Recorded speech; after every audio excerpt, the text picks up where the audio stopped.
Осы бізде Қазақстанда еңбек сіңірген қайраткер деген атақ бар, иә. Соны неге ғана әншілер мен әртістерге ғана беретін мен түсінбеймін.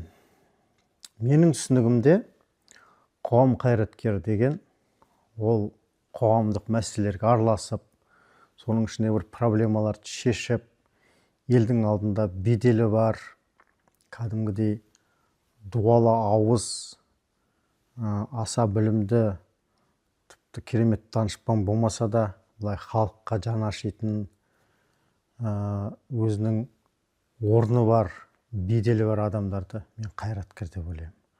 Ал енді әншілерді алып қарайтын болсақ, менің ойымша олар өздерінің әндерін айтады, белгілі бір жерде қызметін істейді, бірақ мен олардың көбінің қоғамдық мәселелерге араласып, мәселелерді шешіп, сондай бір қоғамда араласып жүргенін мен көрген емеспін. Әртістер де солай. Әрине мен көпке топырақ шашпаймын. Олардың ішінде де бірен саран ғана, бір өкінішке орай, сондай мықты тұлғалар бар, әртістер бар, әншілер бар.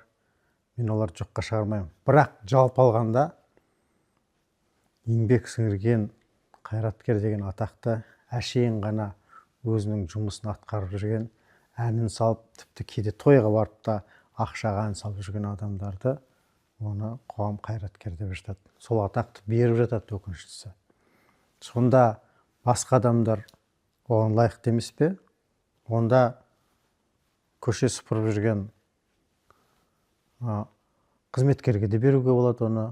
Болмаса жаңағындай машина жөндеп жатқан шеберге де беруге болады. Заводта жұмыс істеп жатқан адамға да беруге болады. Тамақ пісіріп жүрген аспазға да беруге болады. Өйткені әркім өзінің жұмысын атқарып жүр. Әркім өзінің маңдай терімен өзінің нанын тауып жеп жүр. Мен мысалы қоғам қайраткерлерінің арасынан мұғалімдерді өте аз көремін, дәрігерлерді өте аз көремін.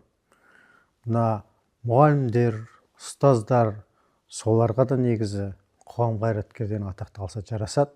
Әрине олардың ішіндегі мықтылары, белсенділері, осы бала тәрбиесі, ұрпақ тәрбиесіне мықты араласып жүргендерді көргім келеді. Өкінішке орай бізде тек қана өнер адамдарына осы атақты беріп, оның мән мағынасын, беделін түсіріп жатқанын айтқым келеді.